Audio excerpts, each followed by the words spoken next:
Sekarang sudah jam 9.40 ya waktu Indonesia Barat. Maka pelatihan ini akan saya buka. Sebelumnya perkenalkan, nama saya Daira Rizkia Nadila, mahasiswa Sains Informasi Geografi yang pada kesempatan ini akan memandu jalannya pelatihan. Yang saya hormati Ketua Program Pendidikan Biologi Ibu Dr. Hajah Hadiah Kusumawati, SSI, MSI. Yang saya hormati Ketua Program Pendidikan Sains Informasi Geografi Dr. Lili Somantri, SPD MSI. Yang saya hormati Bapak Dr. Wahyu Surakusuma, SSI MT. Dan yang saya banggakan Akang Teteh dari Prodi Biologi juga panitia dari Sains Informasi Geografi. Sebelumnya marilah kita panjatkan syukur alhamdulillah kehadirat Allah Subhanahu wa taala. Berkat nikmat, rahmat dan karunia-Nya kita semua bisa berkumpul bersama-sama dalam keadaan sehat dan berbahagia dalam pelatihan ini. Sebelum dimulainya pelatihan, marilah kita bersama-sama mendengarkan pembacaan ayat suci Al-Qur'an oleh saudara kita Zidan. Untuk Kang Zidan saya persilahkan.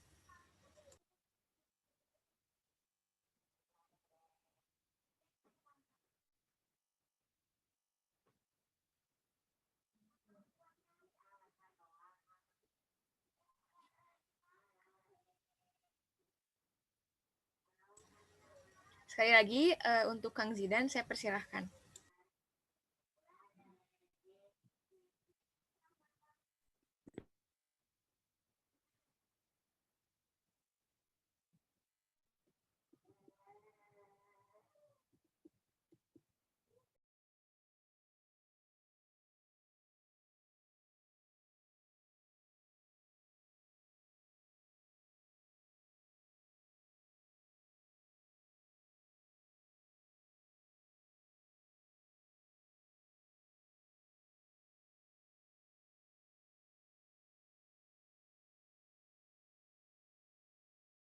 Oh ya, karena ternyata Kang Zidan sedang berhalangan hadir, akan saya lanjut ke sesi selanjutnya.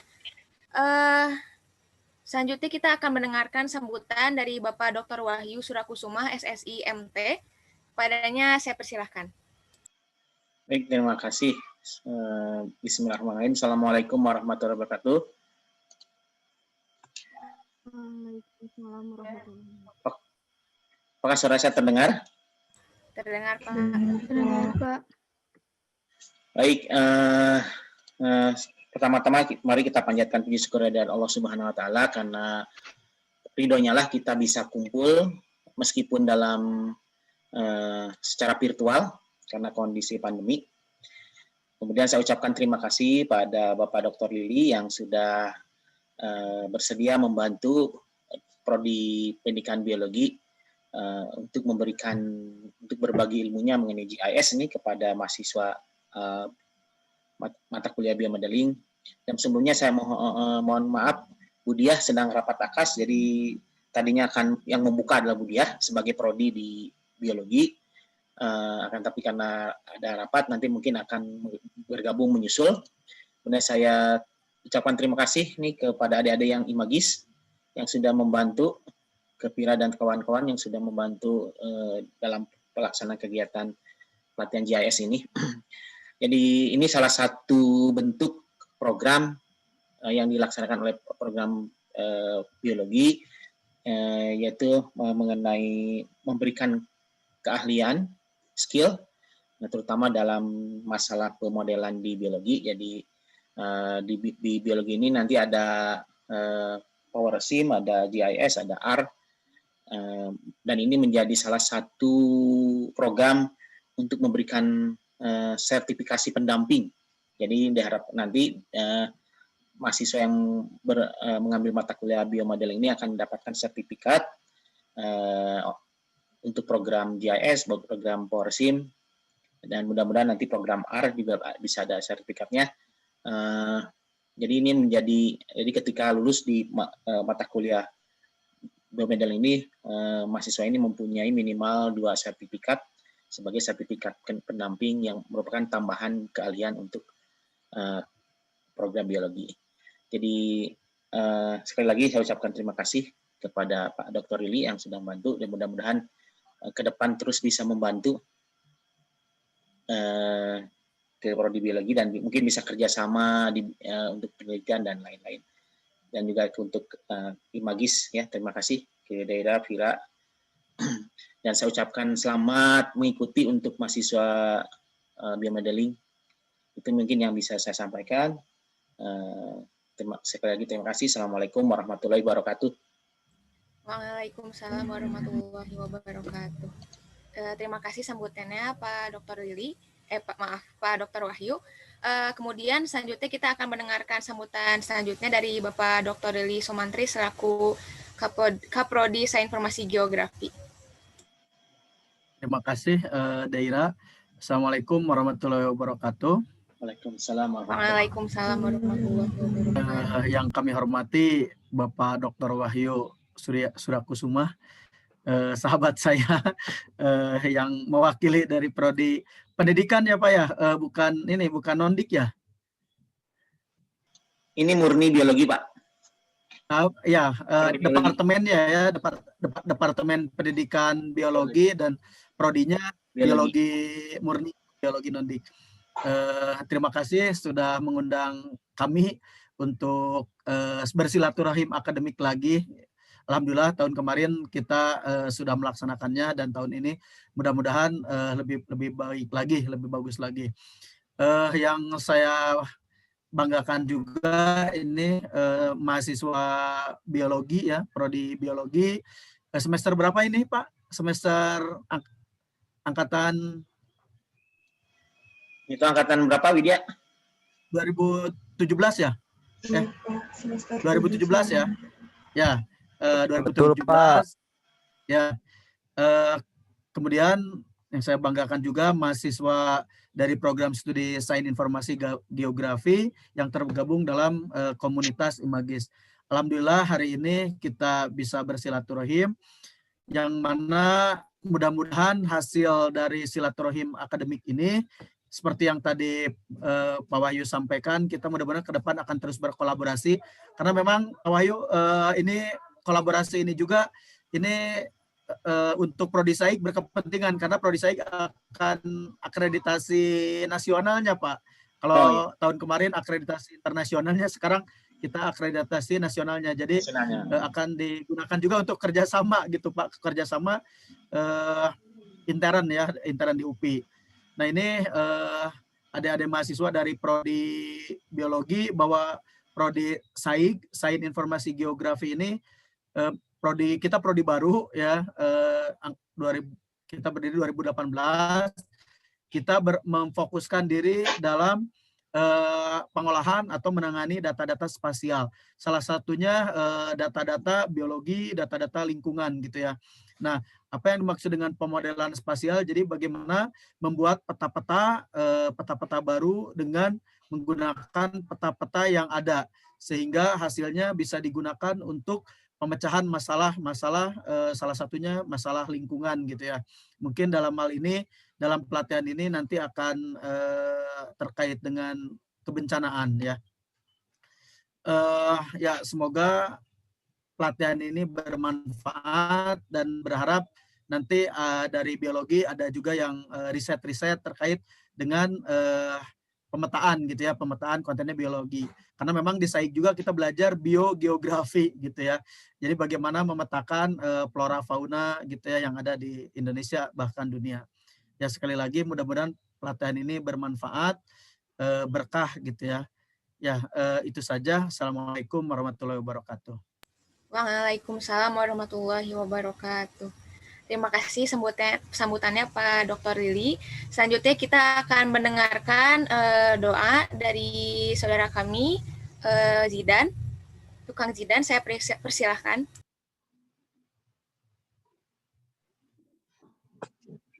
Bismillahirrahmanirrahim. Assalamualaikum warahmatullahi wabarakatuh.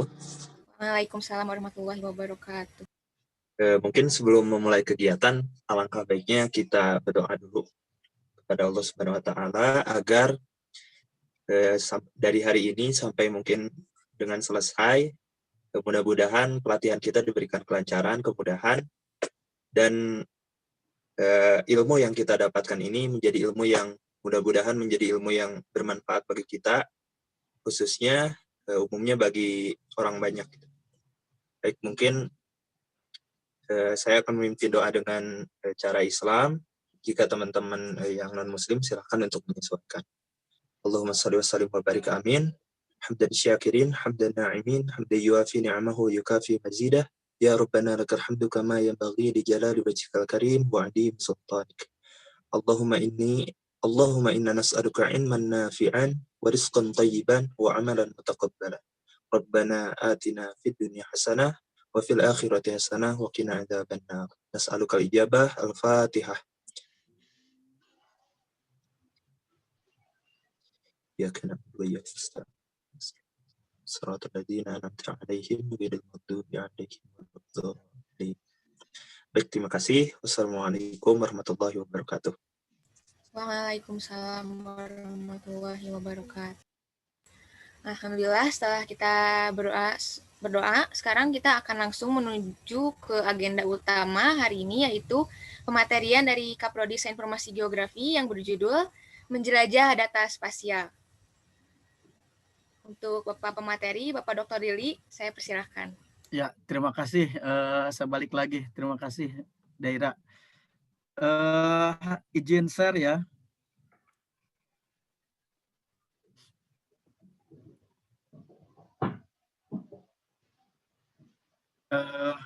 Ini bisa kelihatan ini PowerPoint-nya? Bisa, Pak. Ya. Ya. Ini pengantar ya untuk pelatihan. Mungkin karena di biologi tidak ada mata kuliah GIS ya. Benar ya, di biologi tidak ada mata kuliah GIS? Pak Wahyu, nggak ada ya? Nggak ada, Pak. Ya, jadi ini teorinya dulu. Nanti biar untuk prakteknya lebih ini lagi ya, jadi lebih masuk lagi. Jadi kita melihat dari ini konsepnya dulu bahwa GIS atau Geographical Information System atau Sistem Informasi Geografi merupakan cabang dari geografi, yaitu geografi teknik ya, yang memfokuskan dalam pemodelan spasial. Apa itu pemodelan? Model itu representasi atau penyederhanaan dari objek. Nah, apa yang disederhanakannya yaitu permukaan bumi. Jadi medianya apa untuk menyederhanakan permukaan bumi, yaitu peta. Salah satunya peta. Ada juga globe gitu ya. Nah, untuk pemodelan spasial ini kita banyak menggunakan peta-peta untuk menghasilkan informasi baru. Nah, geografi, apa itu geografi? Geografi adalah ilmu yang mempelajari tentang wilayah di permukaan bumi. Jadi selama itu terkait dengan wilayah, maka dapat dimodelkan spasial. Misalkan persebaran flora fauna di Indonesia. Nah, kata Indonesia ini merupakan wilayah, yaitu wilayah administratif ya, atau wilayah negara. Atau misalkan ingin melihat peta persebaran vegetasi di kawasan Gunung Tangkuban Parahu gitu ya. Nah, itu kawasan Gunung Tangkuban Parahunya itu yaitu wilayahnya, yaitu spasialnya. Nah, wilayah ini terkait dengan koordinat. Nah, nanti di pelatihan adik-adik mahasiswa akan belajar bagaimana cara georeferensi agar wilayah yang akan kita kaji itu memiliki georeferensi. Karena kalau tidak di georeferensi, wilayahnya tidak akan bisa diolah gitu ya. Ini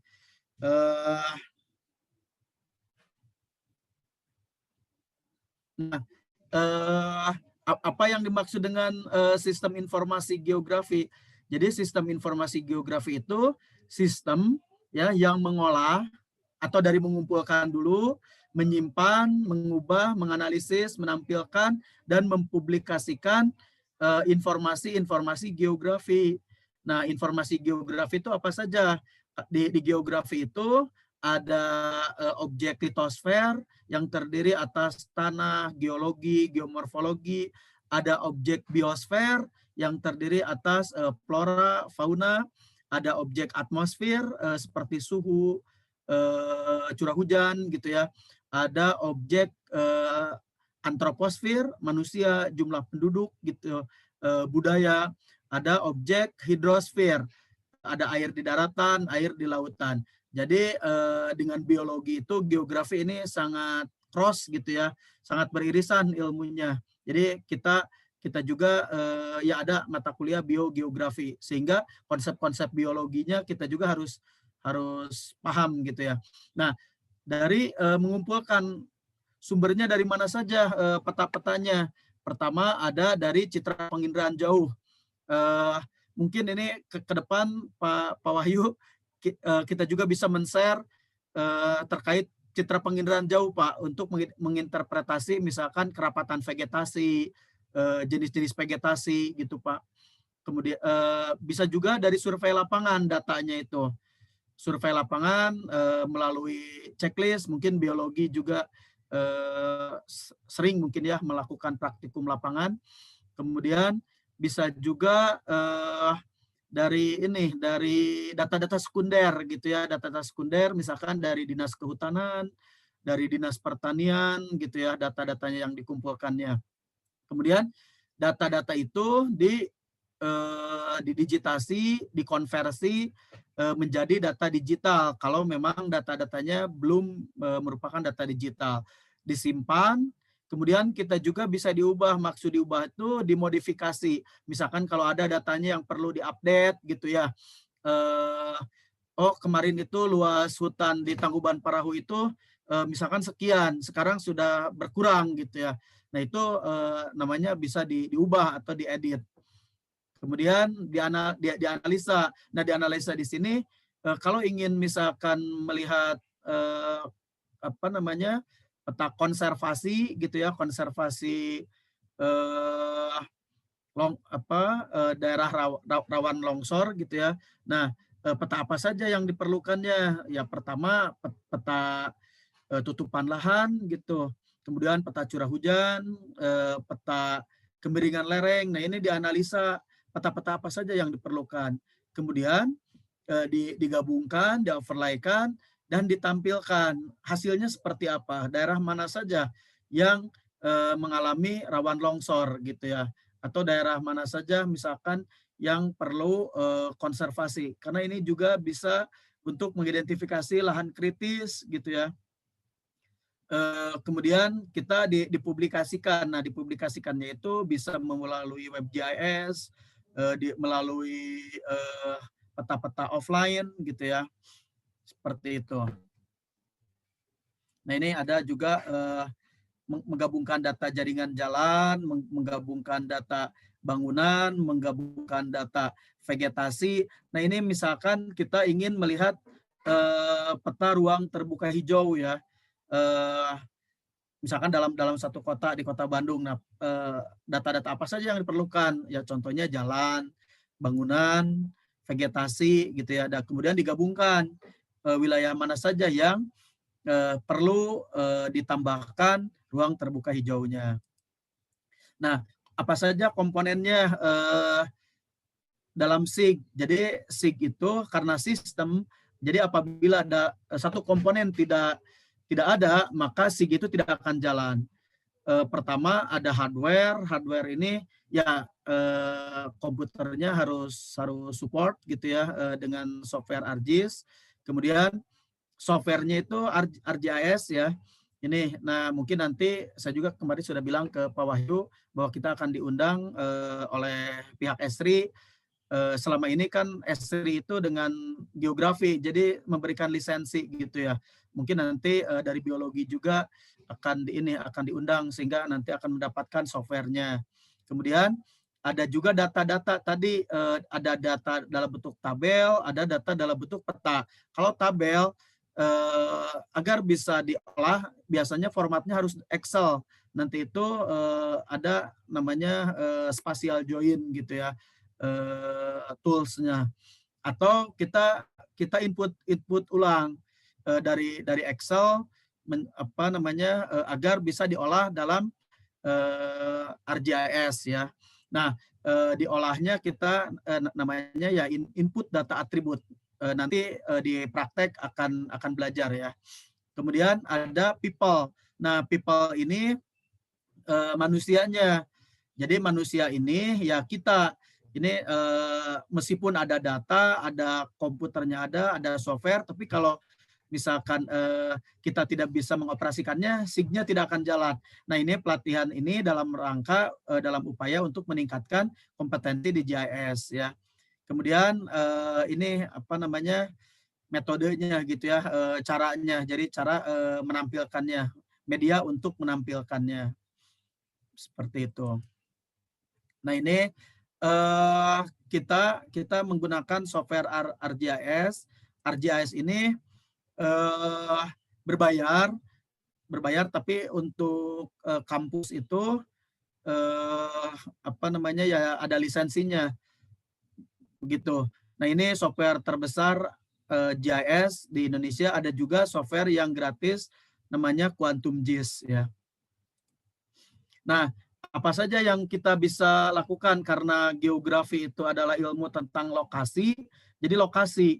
Jadi misalkan kalau di biologi apa namanya, misalkan persebaran vegetasi, misalkan berdasarkan ketinggian gitu ya. Nah, si ketinggian tadi lokasinya di mana? Misalkan berada pada ketinggian berapa gitu. Kemudian kalau misalkan untuk longsor, lokasi yang sangat rawan longsor itu di mana saja? Yang tidak rawan longsor di mana, yang agak rawan di mana gitu. Kemudian mengapa ada di sana? Coba dibayangkan. Di sini ada orang Lembang nggak ini? Yang prodi biologi ada orang Lembang nggak? Atau orang yang dekat pegunungan? Halo? Yang rumahnya di gunung? Enggak ada, Pak. Nah, Dewi, di mana Dewi rumahnya, Dewi? Enggak, Pak, enggak di pegunungan. Hah? Enggak di pegunungan, Pak. Dekat gunung nggak? Siapa Enggak, yang dekat Pak. gunung? Ada yang dekat gunung? Masa nggak ada? Saya, Pak. Siapa? Siva orang mana Siva? Sumedang, Pak, dekat Gunung Tampomas. Nah, betul. Dekat Gunung Tampomas ya. Nah, mengapa misalkan di Tampomas itu rawan longsor? Pertama, misalkan kemiringan lerengnya sangat curam. Kedua, vegetasinya sudah banyak terbuka. Ketiga, ada aktivitas manusia, misalkan aktivitas pertambangan. Nah, itu data-data itu di-overlaykan gitu. Jadi menjadi dasar, termasuk misalkan jenis tanahnya apa, sebagian besar pasir ya, yang menyebabkan rawan longsor karena kan pasir itu apa namanya agregatnya itu lepas-lepas ya, struktur dan teksturnya itu gitu.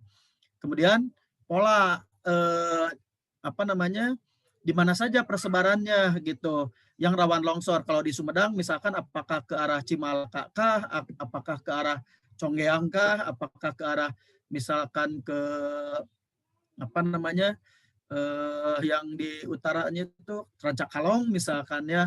Nah, itu polanya gitu ya. Mengapa gitu? Ya tadi karena faktor-faktor tadi, curah hujan tinggi, jenis tanahnya teksturnya pasir misalkan, lahannya banyak yang rusak gitu ya akibat pembukaan lahan. Benar nggak sih ini siapa tadi Siva di Tampomas itu banyak misalkan pembukaan untuk lahan pertanian gitu? Ada yang gitu kan? Lebih banyaknya ke pertambangannya, Pak. Ya, Jadi pertambangan ya karena cagar alam. Tapi kalau di daerah lain misalkan kayak di itu yang di Sumedang ini yang Jatinangor itu apa sih namanya? Nah, itu gunung itu lah. Itu kan banyak dibuka gitu ya untuk lahan pertanian. Jadi banyak faktor. Dampaknya apa? Longsor. Dampaknya apa? Longsor gitu. Nah, longsornya cenderungnya kemana saja? Misalkan, karena yang banyak dibuka itu di Cimalaka gitu ya. Ini maaf saya contohnya Sumedang karena Siva yang mencontohkan tadi ya. karena GIS itu harus kontekstual, harus real. Jadi wilayahnya harus jelas di mananya gitu ya.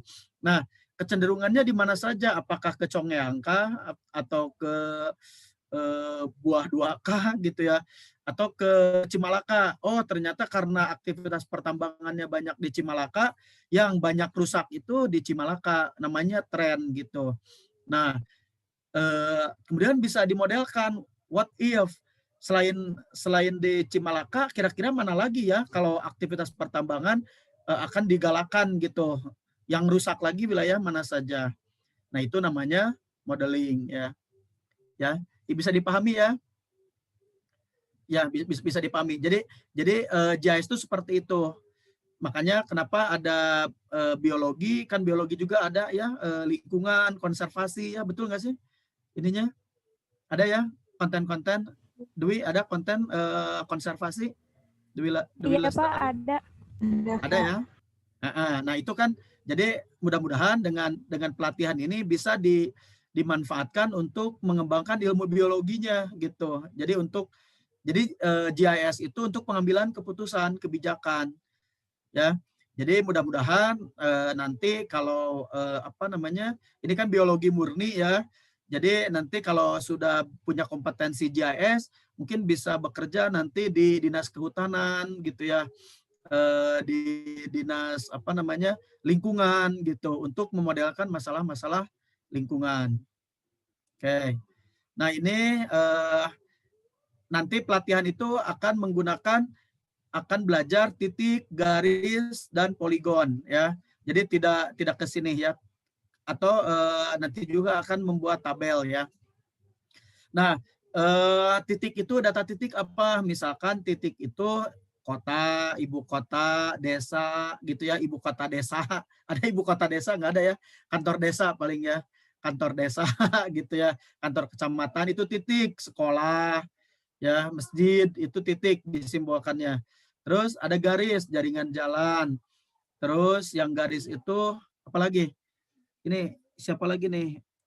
Yang Putu Chandra, kira-kira yang simbolnya garis apa lagi nih? Kita sambil kuliah aja ya, seolah-olah ini kan sama-sama mahasiswa UPI lah. Jalan, sungai Pak. Nah, betul, sungai ya. Ya, sungai. Kemudian apa lagi? Ini saya bertanya yang menyalakan kameranya. Widya, kira-kira apa lagi Widya? Yang disimbolkan dengan garis. nanti akan belajar. Jalan Pak. Ya, jalan, sungai, terus apa lagi? Yang panjang-panjang, objek-objek panjang, kira-kira apa? Rel kereta api, Pak. Rel kereta api, betul. Apa lagi? Ini berapa orang ini pesertanya dari biologi ini? 28 Pak. Satu kelas ya? Ini peminatan ya? Kelas peminatan kan? Hah? Kelas peminatan bukan? Wajib untuk prodi ini Pak. Hah? Wajib Pak. Wajib. Oh, ya. Mata kuliah wajib ya, bukan peminatan ya. Ya, apalagi rel kereta api, pipa ya, pipa juga bisa dipetakan. Kemudian jaringan listrik, ya, jaringan telekomunikasi bisa ya dipetakan, begitu ya. Kemudian irigasi gitu ya, pokoknya yang memanjang. Batas wilayah juga bisa. Nah, kalau yang poligon, misalkan penggunaan lahan, sawah, permukiman, admin, misalkan tadi Sumedang terbagi berapa admin, misalkan ada kecamatan apa saja, Siva, di Sumedang?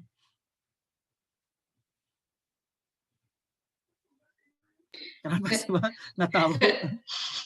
Kecamatannya banyak, Pak. Kecamatan yang daerah Siva aja, jangan yang banyak ya. Oh, iya, Kecamatan Paseh. Ya, terus Cimalaka. Tomo. Ya, Tomo. Terus ya itu ya. Nah, ya. Jadi kalau geografi itu seperti itu. Jadi wilayahnya dulu. Nah, setelah wilayah baru ini di mana saja nih yang rawan longsor gitu. Karena kan untuk kebijakan biasanya untuk camat gitu ya, untuk lurah gitu, untuk bupati, kebijakan nanti menjaga agar tidak rawan longsor. Oke. Nah ini yang tadi saya sebutkan ya. Ini ada rute ini biasanya busway gitu ya, yang garis ya. Titik ini misalkan kalau ini di Kalimantan misalkan hotspot ya hotspot gitu, titik kebakaran ya. Nah ini daerah rawan banjir ya, dataran banjir. Ini ada simulasi genangan banjir. Ini Citarum ya. Ini menggunakan Google Earth. Nah, mudah-mudahan nanti yang dari biologi juga bisa nanti kalau sudah ini ya, sudah pelatihan. Nah, ya seperti ini. Kira-kira di mana saja yang rawan genangan banjirnya, berarti otomatis kira-kira peta apa saja yang diperlukan kalau untuk rawan banjir. Ini saya nanya nih. Kalau daerah rawan banjir, ada ini orang Bale Endah, Bojong Soang, ini biologi ada nggak? Ada, Pak. Siapa? Widya? Bale Endah. Orang Bale Endah, Widya? Iya, Pak. Suka banjiran, Tara, Widya? Alhamdulillah enggak, Pak. Oh, enggak. Nah, kira-kira penyebab banjir apa nih, Widya? Kalau melihat seperti ini. Perbedaan ketinggian tempat sepertinya. Betul. Berarti peta topografi yang harus dicarinya. Karena air akan mencari daerah yang rendah. Kemudian apa lagi yang harus dikumpulkannya, petanya?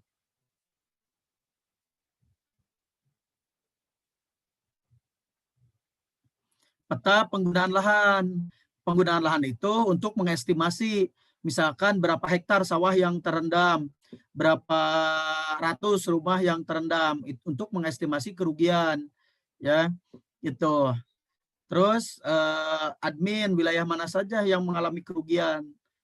Jadi seperti itu, sehingga biasanya pemerintah atau misalkan LSM untuk bantuan itu tidak salah sasaran. Makanya menggunakan GIS untuk distribusi bantuan gitu kan. Karena biasanya kalau ada bencana itu bantuan selalu berdatangan. Nah, ini kalau dipetakan seperti ini tidak akan salah sasaran. Ya, seperti itu. Terus ini berapa jauh dari sungai, karena kan semakin dekat ke sungai semakin rawan gitu. Kalau semakin jauh dari sungai dia semakin rentan. Tapi kenapa di pinggiran Sungai Citarum banyak permukiman, Widya?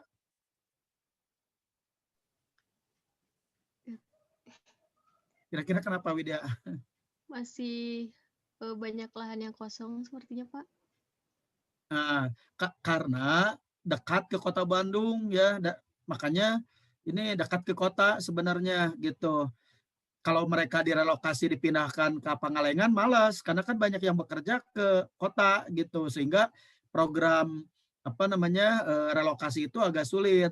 Jadi ini ada faktor budaya. Jadi makanya di GIS itu faktor budaya diperhatikan. Seperti halnya di daerah pegunungan.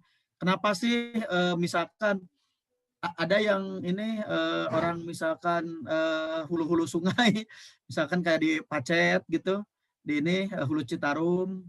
Nah, kenapa sih misalkan rusak gitu Hulu Citarum? Karena sebagian besar masyarakatnya bermata pencaharian sebagai petani, sehingga banyak yang membuka lahan. Nah, itu kan masalah-masalah konservasi, masalah-masalah lingkungan seperti itu. Sudah materinya, pengantarnya dari saya seperti itu. Ada pertanyaan silakan sebelum saya undur diri. Silakan.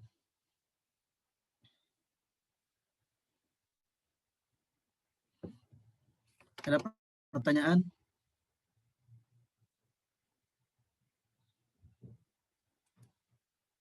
Bisa dipahami? Saya izin bertanya, Pak. Ya, silakan. Perkenalkan nama saya Ramadan Yaulhaq dari Siapa, biologi. Pak Ramadan, ya. Saya ingin bertanya Pak, berarti itu kalau mau bikin apa gini nggak harus ke tempatnya langsung ya Pak? Hanya perlu data-datanya doang ya Pak? Ya, Ramadan ya. Ya, jadi kita dengan melihat peta, kita sudah bisa mengestimasi wilayah mana saja yang rawan. Untuk ke lapangan itu hanya ngecek saja. Jadi setelah melakukan pemodelan spasial, setelah kita bisa menentukan mana saja yang rawan, baru dicek benar nggak, dicek ke lapangan, wawancara ke masyarakat, benar nggak di sini rawan gitu. Tapi dengan tidak kita ke lapangan pun kita sudah bisa memprediksi mana saja yang wilayahnya rawan, ya. Nanti ini panitia ini wilayahnya mana saja nih, Arafi? Nanti Arafi? Kabupaten Pangandaran, Pak. Kabupaten Pangandaran longsor ya? Tsunami. Oh, tsunami. Nah, ini bencananya tsunami nanti. Ada orang Pangandaran di sini yang dari biologi? Tidak ada, Pak. Tidak ada, ya. Ya, Indonesia rawan tsunami. Jadi nanti pemodelannya bencana tsunami. Tapi bisa diterapkan, bisa ke longsor, bisa ke banjir, bisa ke kekeringan juga bisa, asal pola pikirnya. Jadi yang penting di pelatihan ini tuh pola pikirnya apa saja yang harus dilakukan gitu, dari mulai depan sampai tahap layout petanya begitu ya. Ya, Ramadan bisa dipahami, Ramadan? Ya Pak, bisa. Terima kasih Pak. Jadi memudahkan, kita nggak perlu ke tahu kukurusukan. Ramadan orang Sunda bukan? Mohon Pak, mohon. Ramadan kan bisa dengan melihat citra, bisa dengan melihat peta ini. Ramadan tidak harus kukurusukan bahasa Indonesia apa sih? Ya, tidak harus belusukan Pak. Belusukan benar, tidak belusukan bahasa Jawa. Ya tidak harus, ya itulah gitu ya. Ini menyusuri pinggiran Citarum untuk melihat daerah rawannya gitu. Cukup dengan Google Earth, cukup dengan citra. Ya. Ada lagi mau ditanyakan?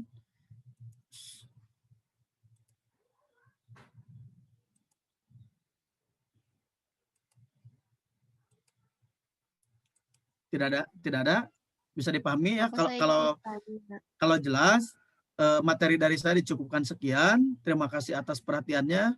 Terima kasih, alhamdulillah sudah bisa bersilaturahim ya dengan mahasiswa biologi. Untuk selanjutnya saya serahkan kembali ke panitia.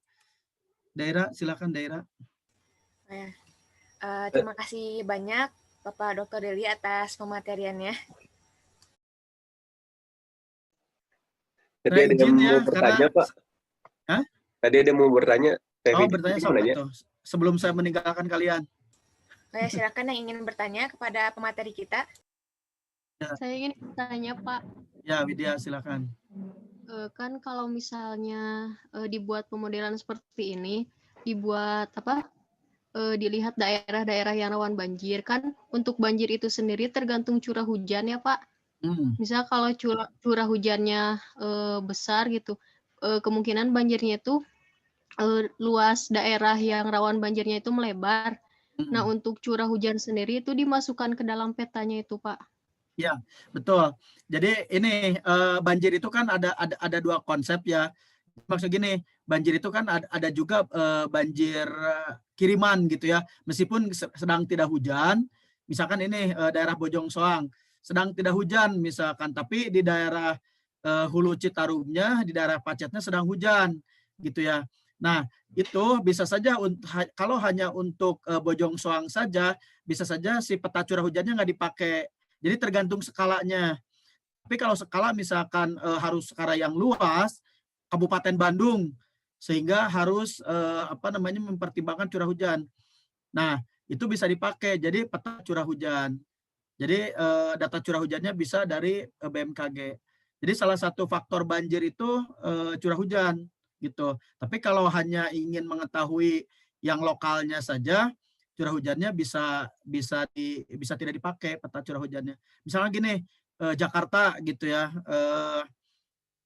Apakah perlu data curah hujannya? Ya kalau dikaitkan dengan Bogor perlu, karena biasanya banjirnya itu kiriman dari daerah hulunya gitu ya di Bogor gitu. Tapi kalau untuk lokalnya ya kemiringan lereng, kepadatan penduduk gitu ya, kepadatan permukiman gitu. Seperti itu. Jadi tergantung ya. Tapi biasanya untuk banjir dipakai juga gitu data curah hujan. Ya. Tergantung nanti wilayahnya yang diambil yang mana. Ya, Terima jelas kasih, ya Pak. Widya ya. Iya, Bapak. Terima kasih, Pak. Ya. Ada lagi? Kalau tidak ada, ya silakan Daira dan saya pamit ya, karena saya juga sedang ini akreditasi ya, AKAS. Ya, terima kasih. Assalamualaikum warahmatullahi wabarakatuh. Pak Wahyu, hatur nuhun Pak Wahyu. Assalamualaikum. Terima kasih banyak Pak pemateriannya. Terima kasih juga sudah menyempatkan hadir di pelatihan ini. Terima kasih banyak Pak. Oh iya. Selanjutnya kepada Akang Teteh dari Prodi Biologi, apakah ada kendala dalam kemarin instalasi aplikasi? Tidak, Teh. Tidak ada, Teh. Sudah menginstal semua Kang Teteh atau ada yang belum menginstal? Sudah. Ya. Saya sudah. Sudah.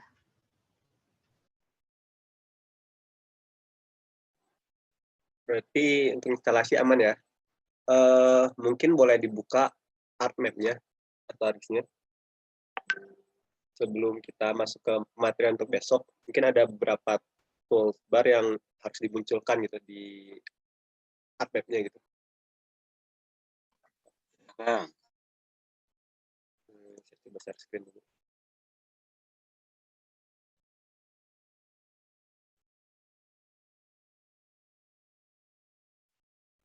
Apakah sudah muncul?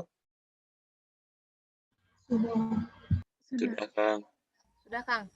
Mungkin sembari diikutin saja ya. Atau ada yang sembari buka art map-nya boleh. Nah, jadi di art map itu sendiri ada banyak tools bar gitu ya, yang di atas ini nih. Nah, kalau misalkan baru install, belum muncul gitu. Nah, jadi ada beberapa tools bar yang harus kita munculkan gitu untuk processing dan sebagainya gitu. Nah, caranya itu di customize, nih, ada di atas customize, diklik saja, lalu pilih tools bar. Nah, nanti akan muncul banyak tools bar dari ArcMap. Nah, yang dicentang itu yang kita gunakan gitu. Nah, mungkin boleh dicatat atau di screenshot gitu ya. Nanti juga akan kita munculkan gitu di ArcMap-nya. Yang pertama itu ada 3D Analyst. Lalu ada Draw, Editor, Effect, Georeferencing untuk materi besok, Image Classification, Layout, ini materi terakhir.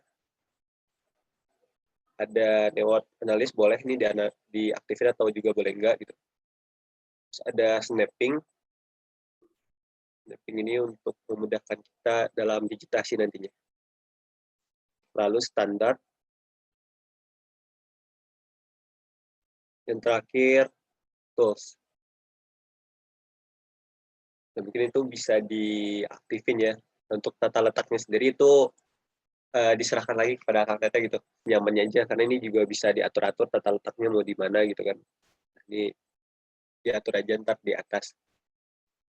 Nah, lalu yang diaktifin juga di samping ini ada beberapa. Yang pertama ada Art Toolbox, itu sama. Ini macam-macam processing dari ArcMap sendiri ya, atau kemampuan yang dimiliki oleh ArcGIS itu. Banyak banget yang bisa kita gunakan di Art Toolbox ini. Itu juga dimunculkan.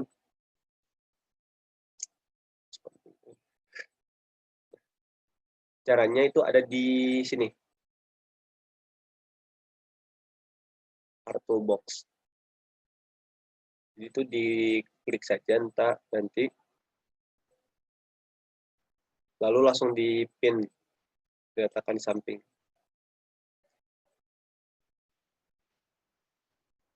Artobox, create picture, dan sebagainya itu enaknya di samping. Kalau katalog nanti kita membuat folder itu untuk proses digitasi, besok akan diajarin gitu. Jadi biar mempermudah, biar nggak nyari-nyari lagi di mana katalog, ini kita aktifin di sini, nanti tinggal dipin gitu. Dan search juga boleh di search ini untuk mengarahkan kita ke Artobox gitu. Jadi kalau misalkan kita nyari-nyari Artobox kan banyak gitu kan, isinya banyak gitu. Nah dengan search kita bisa cari misalkan apa gitu yang ingin kita cari, misalkan kontur, untuk membuat kontur. Nah, jadi dia langsung auto gitu. Nah, itu cara cepat untuk cari toolbox-nya. Paling kalau misalkan udah dicatat atau dilakukan untuk persiapan besok, mungkin untuk hari ini dicukupkan gitu. Karena udah selesai sih untuk pematerian dan instalasi sih targetnya hari ini. Nanti untuk link besok terkait georeferencing dan digitasi akan di-share ke grup lagi mungkin ya. Nanti boleh ditonton videonya, nanti boleh dicoba-coba gitu. Nah, besok kita praktek sekaligus tanya jawab ada yang gagal. Mungkin itu sih untuk hari ini. Ada yang ingin ditanyakan akan terkait teknis dan sebagainya.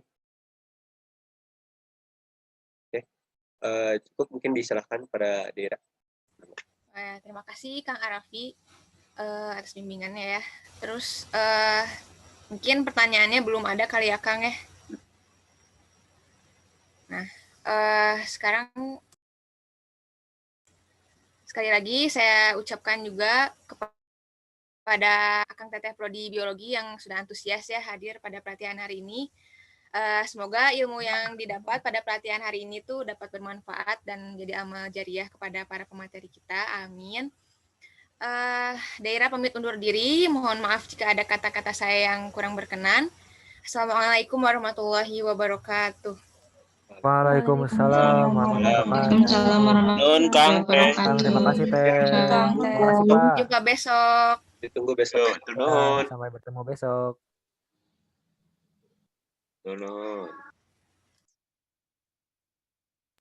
Izin leparan.